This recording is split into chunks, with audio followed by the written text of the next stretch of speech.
Hello नमस्कार प्रिय विद्यार्थियों, स्वागत है आपका अपने यूट्यूब चैनल पर। आज अपन लेकर आ गए हैं आपके सामने एनएमएस एग्ज़ाम 2023 के वेरी इंपॉर्टेंट क्वेश्चन। यानी अगर आपके एनएमएस एग्ज़ाम की तैयारी करते हैं तो ये क्लास आपके लिए रामबाण होने वाली है, क्योंकि आज अपन एक पेपर सॉल्यूशन लेकर आए हैं जो आपको आंसर कमेंट करना है कि आपके कितने क्वेश्चन राइट हो रहे हैं। अगर आपके इनमें से अच्छे क्वेश्चन राइट हो रहे हैं ना, तो आपकी तैयारी बहुत अच्छी है, आपका निश्चित ही इसके अंदर सिलेक्शन होने वाला है। अब आपके बहुत कम दिन बचे हैं किसी के एग्ज़ाम के होने में, तो आपको निरंतर हमारी क्लासें देखनी है और आपको सारी क्लासें आपके इस यूट्यूब चैनल पर आपको फ्री ऑफ कॉस्ट करवाई जाएगी। तो आप किसी को घबराने की ज़रूरत नहीं है, हमारे साथ निरंतर जुड़े रहें और अपनी तैयारी को बेहतर करें। तो शुरू करते हैं अपन आज के वेरी इंपॉर्टेंट क्वेश्चन। तो आज का फर्स्ट क्वेश्चन क्या है? आज का फर्स्ट क्वेश्चन है, अपन इसका बैकग्राउंड थोड़ा चेंज कर लेते हैं। पहला क्वेश्चन है कि निम्नलिखित में से प्राकृतिक खाद है। फर्स्ट क्वेश्चन है, प्राकृतिक खाद के बारे में पूछा गया। ए ऑप्शन है यूरिया, पोटास, वर्मी कंपोस्ट या सुपर फास्फेट। तो इसमें आपको राइट आंसर बताना है कि ऐसी कौन सा उदाहरण है जो प्राकृतिक खाद का उदाहरण है। तो विद्यार्थियों, इसके अंदर राइट आंसर हो जाएगा ऑप्शन नंबर 3, यानी जो वर्मी कंपोस्ट है वो एक केंचुए के द्वारा निर्मित होती है, जिसे हम क्या कहते हैं? प्राकृतिक खाद कहते हैं। यूरिया, पोटास और सुपर फास्फेट ये एक नेचुरल नहीं है, ये एक आर्टिफिशियल यानी कृत्रिम रूप से बनाई गई खाद होती है, यूरिया, पोटास और सुपर फास्फेट। तो इसमें आपको ध्यान रखना है।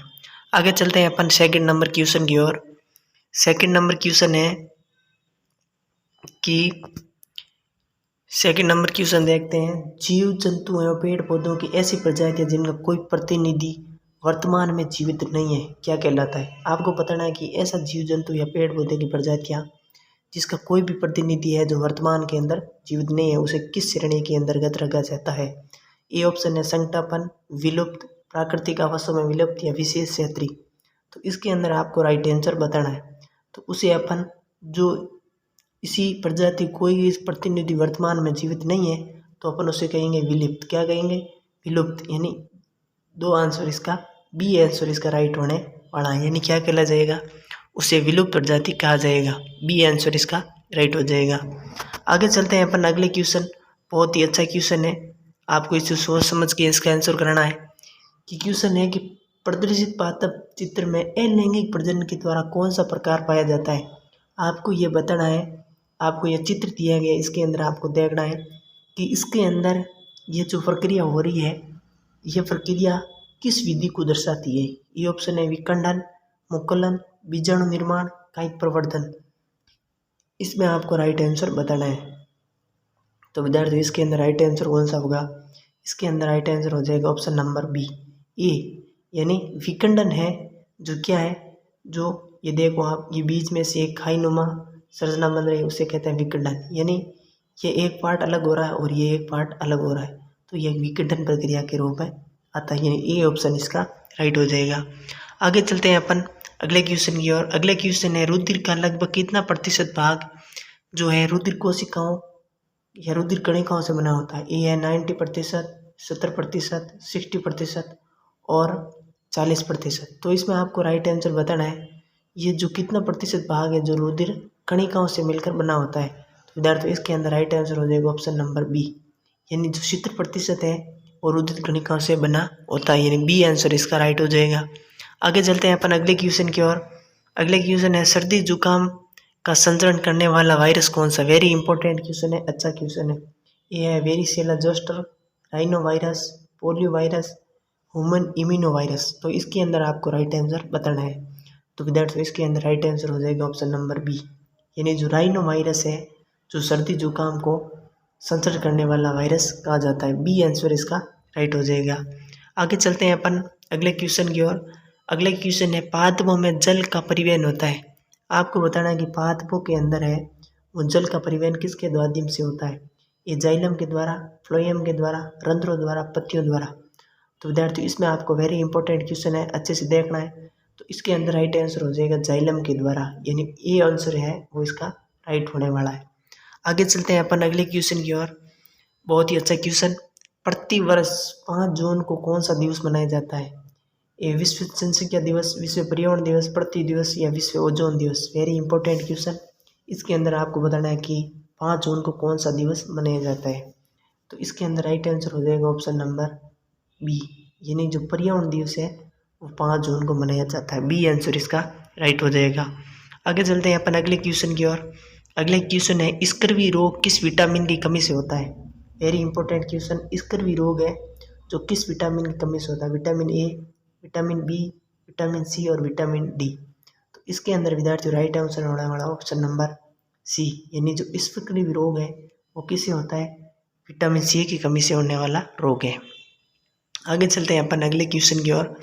आपको अगर क्लास अच्छी लगे तो क्लास को लाइक शेयर सब्सक्राइब करें, और आपको सभी क्वेश्चन के आंसर आपको नोट करना है और आपने सभी क्वेश्चन के आंसर देने की प्रयास करना है। तो इसमें आपको घबराने की ज़रूरत नहीं है। अगर आपको नहीं आते हैं तो मैं इसका आंसर बता ही रहा हूँ। आप कमेंट के अंदर ज़रूर बताएं कि आपको क्लास कैसे लग रही है।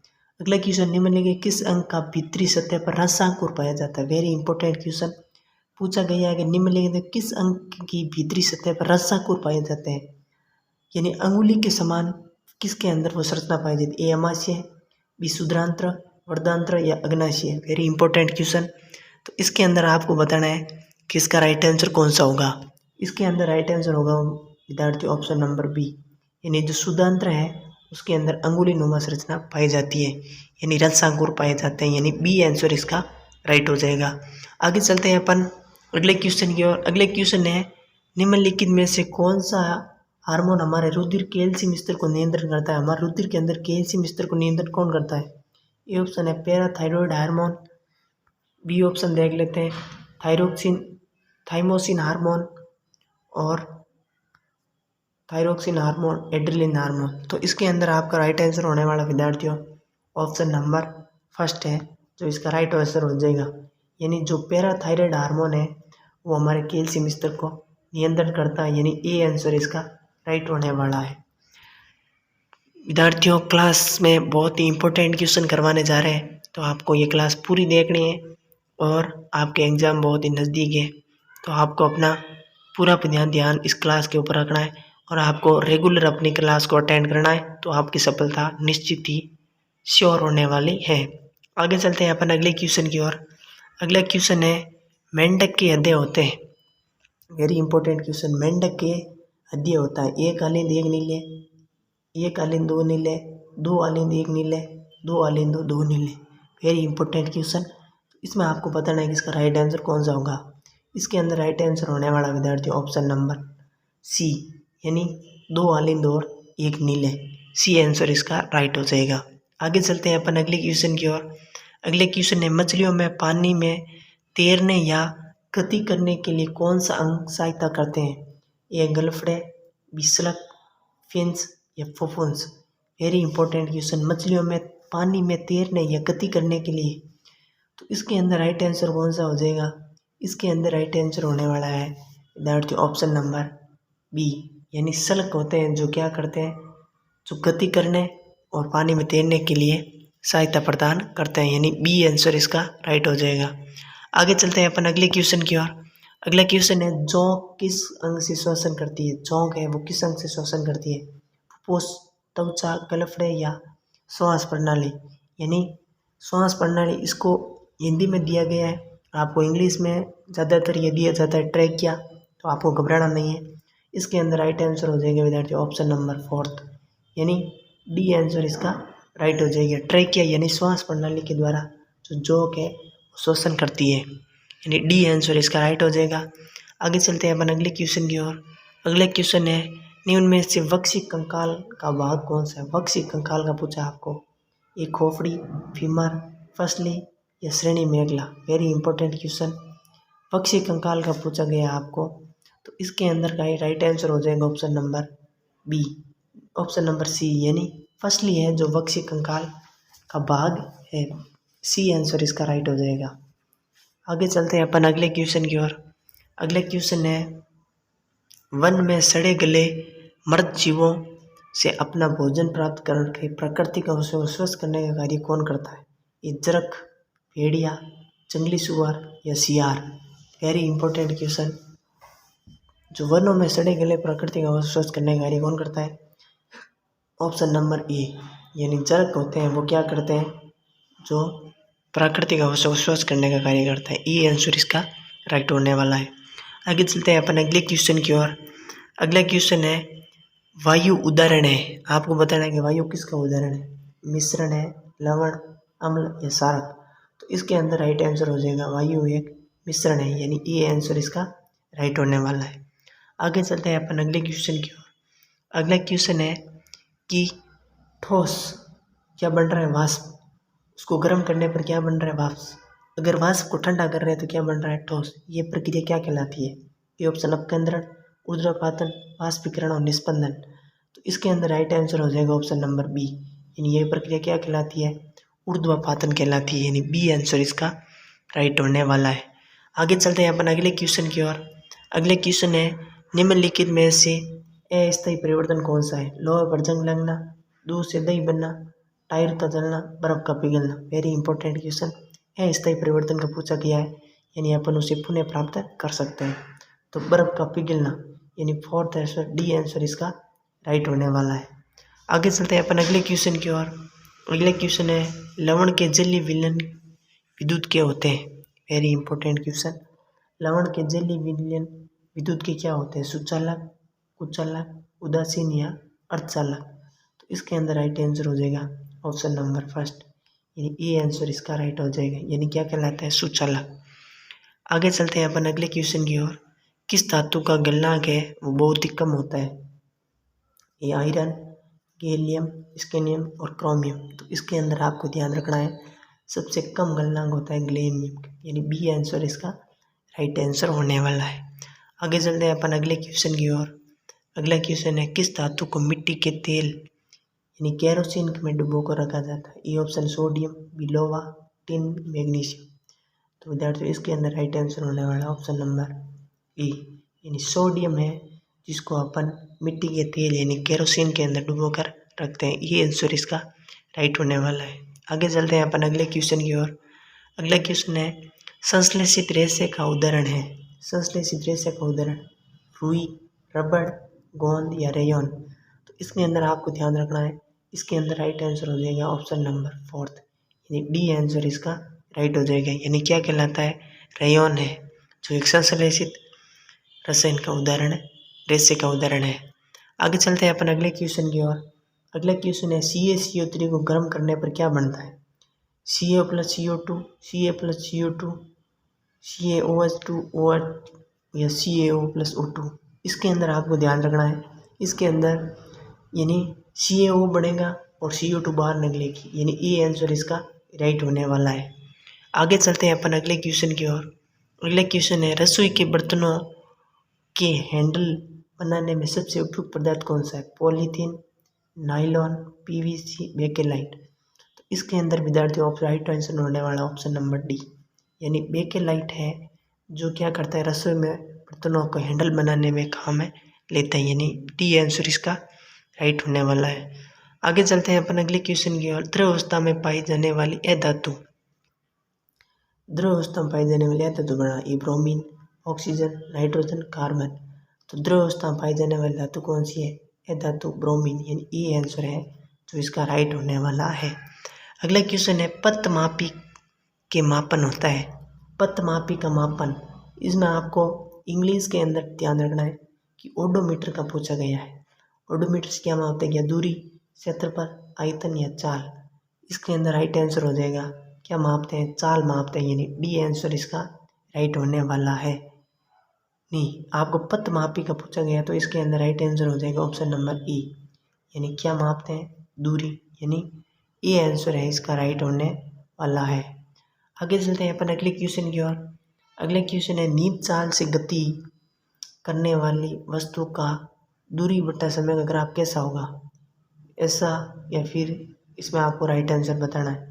तो इसके अंदर राइट आंसर हो जाएगा ऑप्शन नंबर बी, यानी कैसा होता है, इस प्रकार का ये ग्राफ होता है, यानी बी आंसर इसका राइट हो जाएगा। आगे चलते हैं अपन अगले क्वेश्चन की ओर। अगले क्वेश्चन है दाब का मात्रक है। दाब का मात्रक बताना है, न्यूटन, केल्विन, पास्कल या जूल। Very important question. तो इसके अंदर आपको ध्यान रखना है कि दाब का मात्रक क्या है, पास्कल है, यानी सी आंसर इसका राइट होने वाला है। आगे चलते हैं अपन अगले क्वेश्चन की ओर। अगला क्वेश्चन है कि इंद्रधनुष बनने की प्रघटना क्या कहलाती है। इंद्रधनुष के बनने की प्रघटना है वो क्या कहलाती है। ये परिवर्तन, परावर्तन, विसरण परावर्तन, पार्श्व परिवर्तन या विक्षेपण। तो इसके अंदर आपको ध्यान रखना है क्या कहलाता है, विक्षेपण कहलाता है, यानी डी आंसर इसका राइट होने वाला है। आगे चलते हैं अपन अगले क्वेश्चन की ओर। अगला क्वेश्चन है कार के पीछे के दृश्य को देखने में किस प्रकार के दर्पण का उपयोग किया जाता है। उत्तल दर्पण, अवतल दर्पण, अवतल दर्पण या गोलीय दर्पण। तो विद्यार्थियों इसके अंदर राइट आंसर हो जाएगा आपके ऑप्शन नंबर ई, यानी उत्तल दर्पण। आगे चलते हैं अपन अगले क्वेश्चन की ओर। अगला क्वेश्चन है कि ऊर्जा का मात्रक है, आपको बताना है कि ऊर्जा का मात्रक क्या है। ये न्यूटन, किलोग्राम, जूल, वाट। इसके अंदर राइट आंसर होने वाला ऊर्जा का मात्रक क्या है, जूल है, यानी सी आंसर इसका राइट होने वाला है। आगे चलते हैं अपन अगले क्वेश्चन की ओर। अगले क्वेश्चन है प्रति के लिए प्लाइन वेग का मान कितना होता है। प्लाइन वेग का मान 11 किमी प्रति सेकेंड, 5.5 किमी प्रति सेकेंड, 22 किमी प्रति सेकेंड, 11.2 किमी प्रति सेकेंड। तो विद्यार्थियों इसके अंदर राइट आंसर हो जाएगा ऑप्शन नंबर डी, यानी 11.2 किमी प्रति सेकेंड। आगे चलते हैं अपन अगले क्वेश्चन की ओर। अगला क्वेश्चन है निम्नलिखित पदार्थों में से किसका उपयोग थर्मामीटर में किया जाता है। पारा, सोडियम, जिंक या चांदी। तो इसके अंदर राइट आंसर हो जाएगा ऑप्शन नंबर ई, यानी पारा है इसका थर्मामीटर के अंदर उपयोग करते हैं। ई आंसर इसका राइट होने वाला है। आगे चलते हैं अपन अगले क्वेश्चन की ओर। अगला क्वेश्चन है किस उपकरण में विद्युत ऊर्जा का ऊष्मा ऊर्जा में रूपांतरित होता है। विद्युत मोटर में, विद्युत चुंबक में, विद्युत हीटर में या विद्युत घंटी के अंदर। तो विद्यार्थियों इसके अंदर राइट आंसर होगा ऑप्शन नंबर सी, यानी जो विद्युत हीटर है उसका उपयोग करते हैं अपन विद्युत ऊर्जा से ऊष्मीय ऊर्जा के रूप में परिवर्तन करता है। आगे चलते हैं अपन अगले क्वेश्चन और आज का लास्ट क्वेश्चन है भारत द्वारा अंतरिक्ष में भेजा गया प्रथम उपग्रह कौन सा है। भास्कर, कल्पना 1, आर्यभट्ट या SLV। तो विद्यार्थियों इसके अंदर राइट आंसर होगा आपके ऑप्शन नंबर सी, यानी आर्यभट्ट है भारत के द्वारा भेजा गया प्रथम कृत्रिम उपग्रह है, यानी सी आंसर इसका राइट होने वाला है। कैसे लगी आपको ये हमारी क्लास। साइंस के आपके 35 क्वेश्चन पूछे जाते हैं। तो आपको अगर ये क्लास पसंद आती है तो क्लास को लाइक, शेयर एंड सब्सक्राइब करें। हम आपके लिए इतनी मेहनत करते हैं। आप अपना सपोर्ट प्यार से अधिक क्लास और दोस्तों को शेयर करें। और आने वाली अगली वीडियो को आपको इंतज़ार करना है, निश्चित ही आपको सिलेक्शन होने वाला है। आपने ये पूरा क्लास देखी, पूरा वीडियो देखा, इसके लिए बहुत बहुत धन्यवाद। Thank you very much.